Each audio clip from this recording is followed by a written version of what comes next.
Students, today we will discuss again the histogram. Yesterday we had done one histogram program. Today we will see some more histogram programs as well.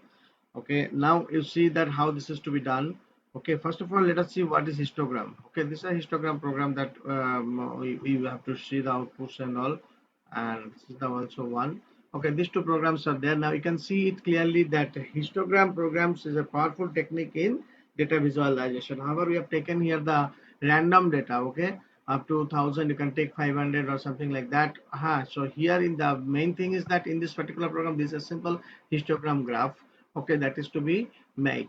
Okay, so here the random values has been taken and two method has been used, that is the plt.hist, means like whatever value has been generated into the y data range, that has to be used in histogram creation.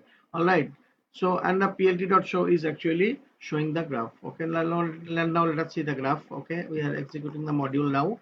Okay, now see, it will be appearing in a separate window. How it looks like, you see here.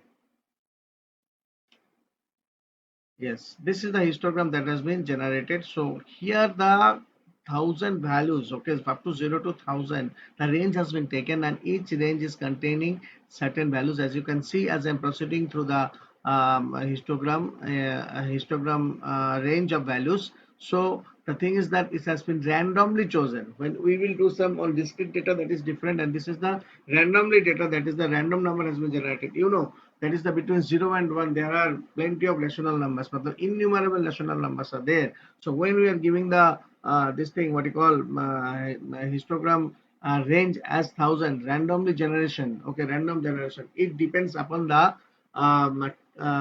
clock ticks of a computer system, that is the random seed we call say actually. All right, so that is the thing. So now in the -3 to -2 and -1, these are all the intervals that has been created, and within that intervals the values has been generated randomly. Okay, so that any value can be generated and any kind of graphs can be plotted. So the range has been 0 to 250, that has been within that range actually the 1000 values have been created. Now the thing is that the main thing is that let us see, make it as 100. Let's see what is the difference. You can see. Okay, now make it, I'm executing the program. Okay, you see out here this this is this is the thing, so that is the thing. So the range has come down now to 30. Okay, you can see out here. Okay, and this particular program is actually says that randomly generated values have been used as a range, okay, as a range of values, and that has been given as given into hist. Okay, acha. Now the second program, if you see out here, that is similarly it has been done in this way. The same thing we have done out here. Okay, intervals of 25 has been used out here, and the edge color is red. Edge color means the histogram edges will be red, in red color. Okay, that is I'm executing this program, and you see, I'm just giving it. Yes, you see the edge color has been generated in this way. All right, you can see out here. So this is the red colored edge has been generated, and this is the histogram that we have created only with the intervals of 25 we have used out here. Okay, that is the things, and the values have been posted in that in the same manner. Okay, okay, and you can see the values, how values are changing. Okay, randomly within the interval the values have been generated, and as per the values generated the graph also has been made. Okay, so this is the histogram programs. Later there are many variations of there in histograms. So we have to create on the two values or two lists, yeah, and the histogram can be used in one list. There will be bin values, and bin values means the intervals. Okay, and in another one it may be the discrete values that have that I mean frequencies. Okay, so to construct a histogram, the first step is to the bin the range of values and divide the entire range of values into a series of intervals, and then count how many values fall into each interval. That is the main funda of this particular creation. All right, that is the things. So a bar chart majorly represent categorical data, that they are usually represented using rectangular bars with length proportional to the values that they represent. All right, okay, we will see some other programs also. Now see another kind of histogram has been used out here. Okay, now see this one.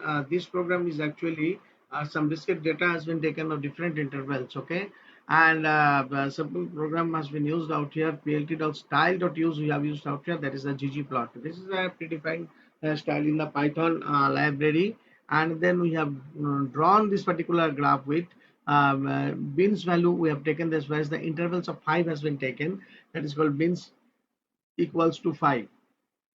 Now the thing is that you can directly also give it, you may give it, suppose if I am drawing this particular histogram, it will be look like this. So these are the different data sets and all, and then accordingly the graph has been drawn, the histogram has been drawn. So the thing is that, so when you are forming the histograms and also accordingly you have to take the value and the intervals. Okay, here the means means that they show the what portion of the dataset falls into each category, usually specified as non-overlapping intervals called bins. So these are the non-overlapping intervals. All right.